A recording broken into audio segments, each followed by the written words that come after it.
Here are 3 key concepts you really need to know and understand if you're trying to heal your gut. So this has to do with fat. And there's a lot of controversy out there, healthy fat, fat is all this stuff. Just learn this. This will take you in a great direction.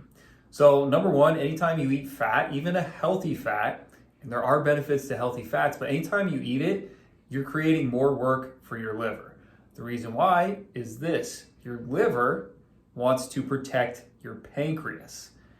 Your liver is like a workhorse, your pancreas is more delicate. And anytime you eat fat, even a healthy fat, your pancreas has to kick out more insulin because it's harder for that insulin to get to where it needs to go to unlock the cells to take the sugar in.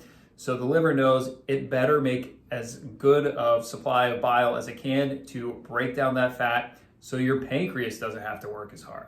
And remember, when we're talking about healing the gut, we're talking about taking stress off the liver, not giving the liver more work to do.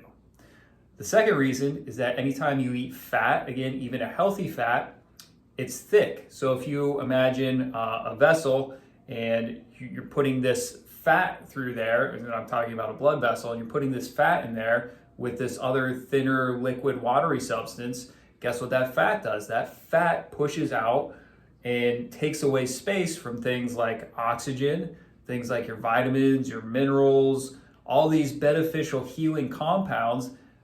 They're not able to get to where they need to go as effectively. So every time you're eating fat, you're diminishing the levels of those good things. And the third reason is that fat turns into a fuel for the bad bacteria like strep bacteria or chronic low-grade viruses like Epstein-Barr or shingles that are behind a lot of gut issues these days.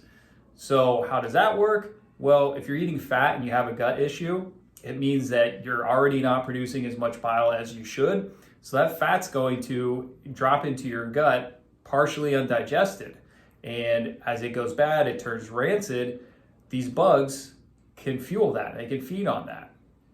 And again, fat provides a smoke screen. It creates this environment where it's easier for those bugs to thrive because there's less oxygen getting to those bugs, which kills the bugs. There's less antioxidants. There's less all of the good stuff when you eat fat. So you have to learn how to dial back your fat and how to replace it with healing foods like potatoes, fruits, leafy greens. And it is counterintuitive, but that's the path to success with gut health.